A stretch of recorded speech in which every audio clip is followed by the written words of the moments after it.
ইস্তিগফার করার 6টি পদ্ধতি জেনে রাখুন।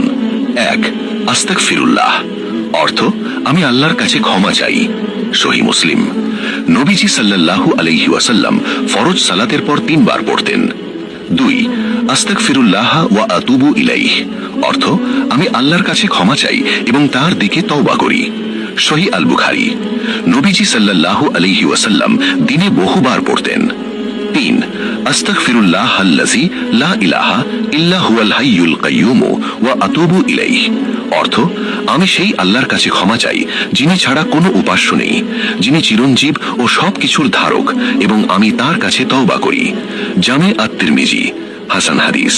4, আল্লাহুম্মা ইন্নী যালামতু নাফসি যুলমান কাসীরা ওয়া লা ইয়াগফিরুয যুনুবা ইল্লা আনতা ফাগফিরলি মাগফিরাতান মিন ইনদিকা ওয়ারহামনি ইন্নাকা আনতাল গফুরুর রহিম, অর্থ হে আল্লাহ, আমি নিজের উপর অনেক জুলুম করেছি, আপনি ছাড়া গুনাহ ক্ষমা করার কেউ নেই, তাই আপনার পক্ষ থেকে আমাকে ক্ষমা করুন এবং আমার উপর রহম করুন, নিশ্চয়ই আপনি ক্ষমাশীল, পরম দয়ালু।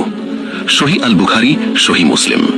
5, আল্লাহুম্মা আনতা রাব্বি লা ইলাহা ইল্লা আনতা খালাকতানি ওয়া আনা আবদুকা ওয়া আনা আলা আহদিকা ওয়া ওয়াদিকা মাস্তাতাতু আউযু বিকা মিন শাররি মা সানাতু আবুউ লাকা বিনিমাতিকা আলাইয়া ওয়া আবুউ বিযামবি ফাগফিরলি ফাইন্নাহু লা ইয়াগফিরুয যুনুবা ইল্লা আনতা, অর্থ হে আল্লাহ, আপনি আমার রব, আপনি ছাড়া কোনো ইলাহ নেই, আপনি আমাকে সৃষ্টি করেছেন আর আমি আপনার বান্দা, আমি সাধ্য অনুযায়ী আপনার অঙ্গীকার ও প্রতিশ্রুতির উপর অটল আছি, আমি আমার কৃতকর্মের অনিষ্ট থেকে আপনার কাছে আশ্রয় চাই, আপনার দেওয়া নিয়ামতের স্বীকৃতি দিচ্ছি এবং আমার গুনাহ স্বীকার করছি, তাই আমাকে ক্ষমা করুন, নিশ্চয়ই আপনি ছাড়া কেউ গুনাহ ক্ষমা করতে পারে না।